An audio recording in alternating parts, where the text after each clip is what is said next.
Сраджа Загадочный или Озон Непоколебимая, Лорд Рассвета или Принцесса Пустых.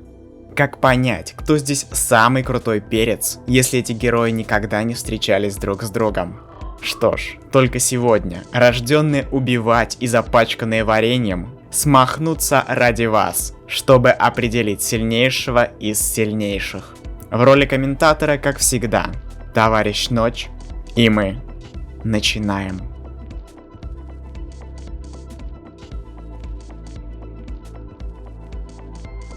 Драки являются неотъемлемой составляющей мира, созданного в бездне. Дерутся здесь буквально все, кому не попадя. Бегемоты, дикообразы и даже маньяки-извращенцы.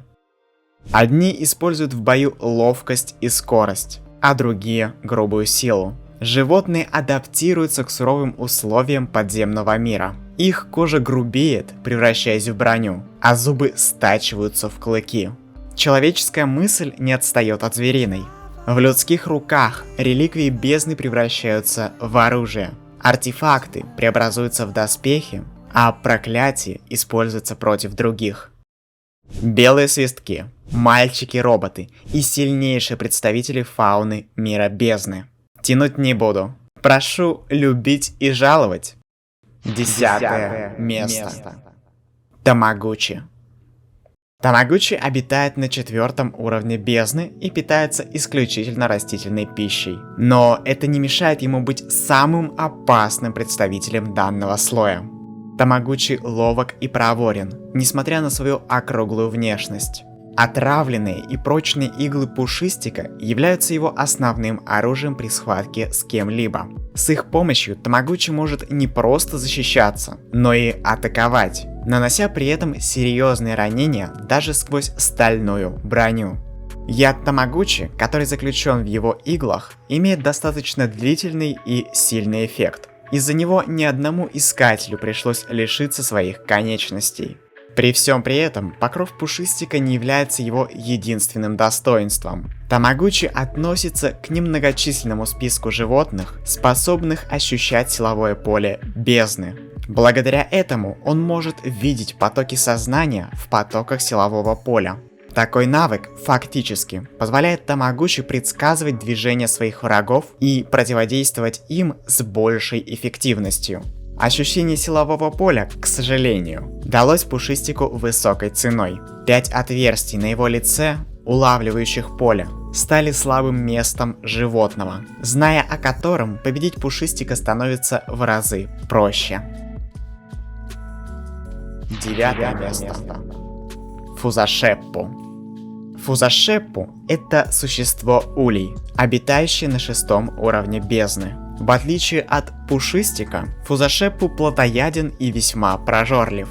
За один присест этот гигант может поглотить более десятка людей и мгновенно переварить их, так как тело Фузашеппу состоит из достаточно сильной кислоты. Говоря о Фузашеппу, нельзя не подчеркнуть его маневренность, которая достигается за счет крайне легкого тела животного.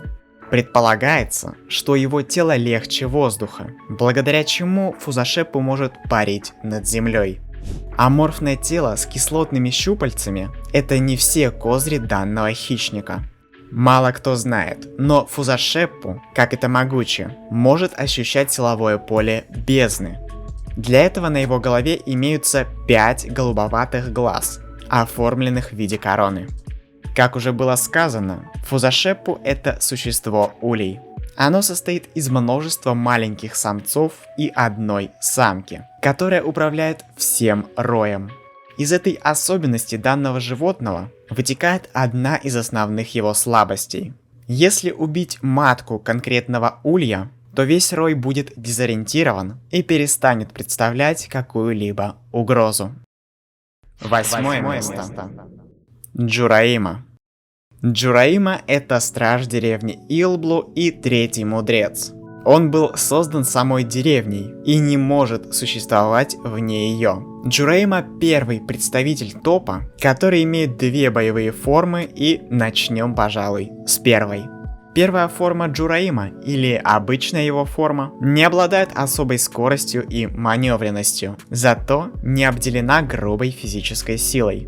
У Джурейма достаточно большие габариты, что позволяет ему сражаться наравне с такими свирепыми существами, как Фузашеппу. В своей обычной форме Джурейма имеет отверстие на груди, внутри которого хранится его Великий Меч. Шутки шутками, но данное оружие очень хорошо справляется со своей задачей, когда дело доходит до драки. Вторая форма Джурейма кардинально отличается от первой. В ней скорость Джурейма возрастает, он начинает ускоренно терять массу тела и приобретает ряд новых способностей. Великий Меч во второй форме становится покрыт чем-то наподобие лавы, благодаря которой его атаки окутывает пламя. Во второй форме Джурейма может плеваться липкими сгустками темной субстанции из своего рта, которые обволакивают площадь после попадания. Во второй форме Джурейма способен создавать темные сети, заполняя пространство все той же липкой черной материей. Кроме того, темная материя способна защищать и укреплять тело Джурейма, но она не лечит его, как ту же Фапуту. Седьмое место. Рюсазай. Так же, как и Фузашеппу, Рюсазай водятся на 6-м слое. Они являются самыми огромными обитателями этого уровня и одними из самых опасных. Рюсазаи бывают крайне агрессивны и нападают на всех, включая своих сородичей. Первым делом, заметив врага, Рюсазай плюнет в него сгустком выделяемой жидкости, которая взрывается при попадании и наносит увечья его врагам. Но это лишь отпугивающий маневр. Основную опасность представляют огромные ноги животного, которыми Рюсазай может запросто раздавить небольшую цель. Кроме того, их ногтевые пластины настолько тверды, что способны причинить вред даже броне Рега. Для наглядности скажу, что нам известно всего 2 способа повредить броню Рега, и это один из них. С защитой у Рюсазаев тоже порядок. Все их тело покрыто ядовитой чешуей, которая служит как панцирь. При сильном ударе по чешуе старые чешуйки взрываются, высвобождая сильный яд, хранящийся в них. Устойчивость к проклятию также является преимуществом Рюсазаев. В отличие от искателей, эти гиганты способны свободно перемещаться в любом направлении, каком пожелают. 6-е место. Нишагора. Нишагора является черным свистком и участником проклятой эскадры. Также, предположительно, Нишагора является зверочеловеком, но прямых доказательств этому нет. Нишагора имеет 2 боевые формы, вторая из которых активируется при помощи белого свистка. Как в первой, так и во второй формах основным оружием Нишагоры будет ее грубая сила.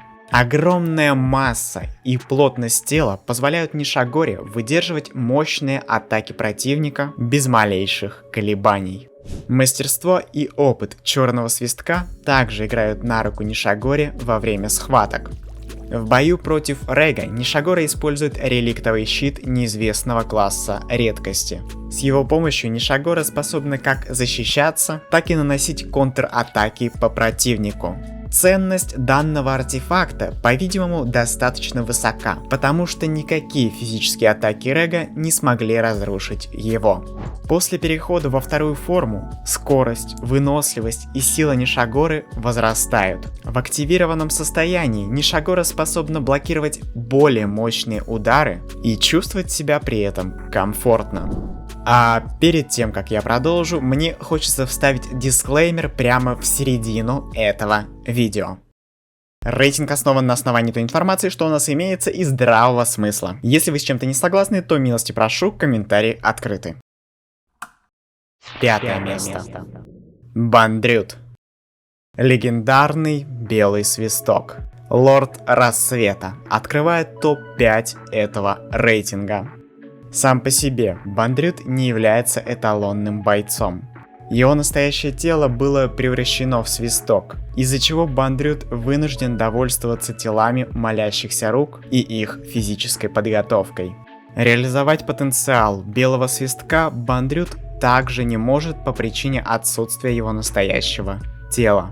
В связи со всем этим, Бандрюду пришлось искать ухищрения и лазейки, чтобы компенсировать свою неполноценность в бою. И такими ухищрениями стали его артефакты. Так, для борьбы с более слабыми соперниками Бандрюд использует шейкер. Данный артефакт способен пускать дротики из проклятой стали, которая вызывает эффект проклятия у цели после попадания.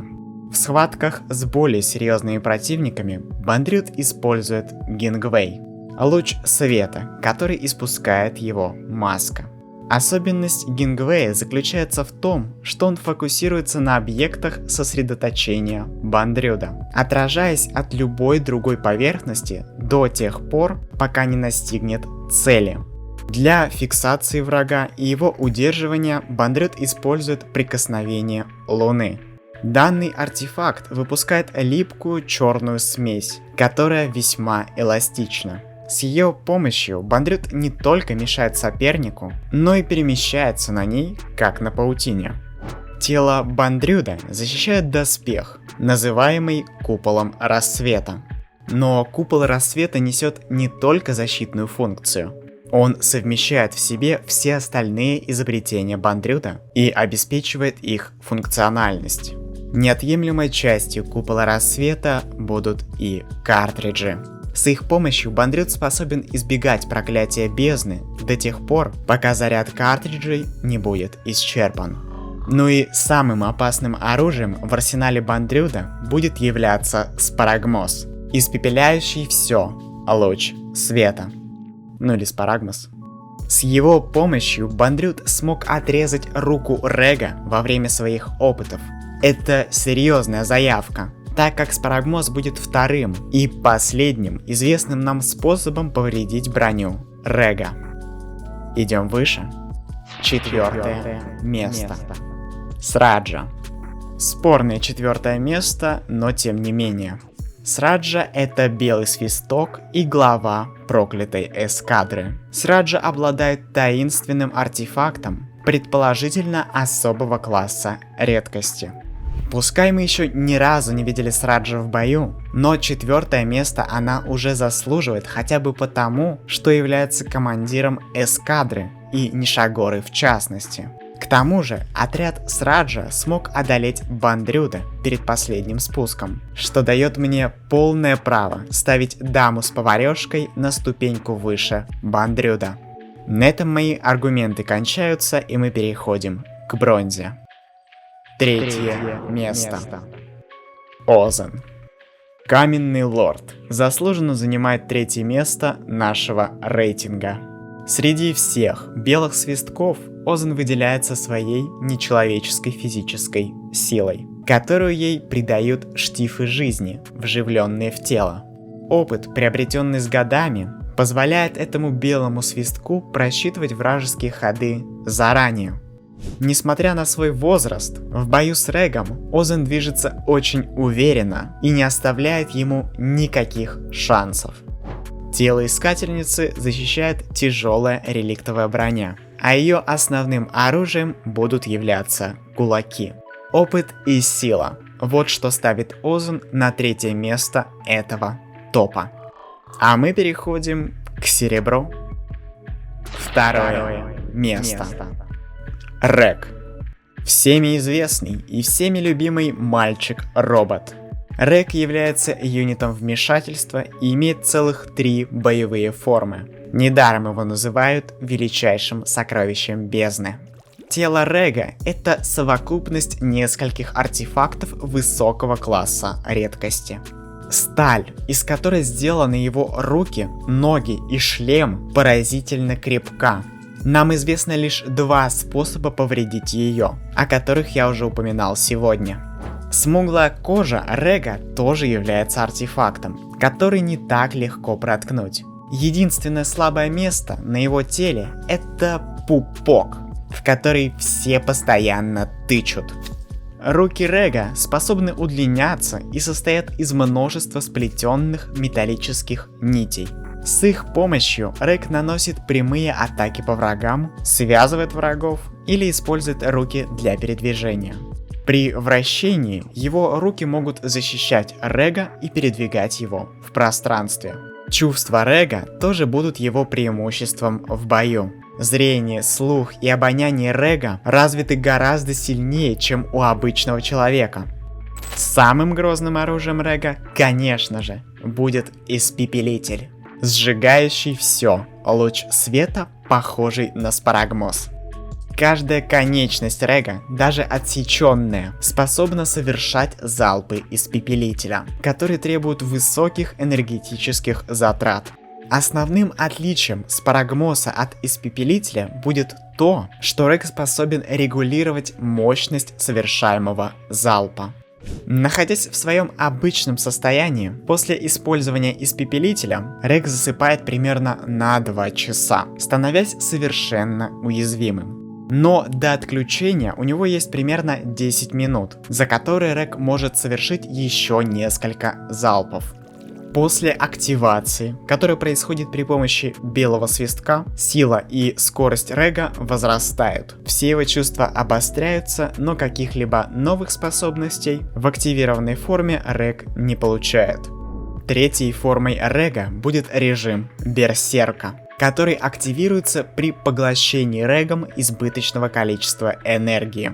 В режиме Берсерка Рег становится сильнее и быстрее, как это было с активированной формой. Но есть критическое отличие. В форме Берсерка Рег теряет рассудок и ведет себя как животное. При этом его боевые навыки явно становятся лучше. Из-за того, что форма Берсерка вызвана избыточной энергией, в ней тело Рега стремится высвободить ее всеми доступными способами. Так, на Идофронте Регу пришлось создать огромную испепеляющую сферу для того, чтобы высвободить свою силу и вернуться в нормальное состояние. Могу поспорить, что это не предел возможностей Рега. Так что, если вам интересно, то видео с моего канала вам в помощь. Ну а мы переходим к финалу. Первое место. Сильнейший боец, когда-либо нам встречавшийся. Фапута.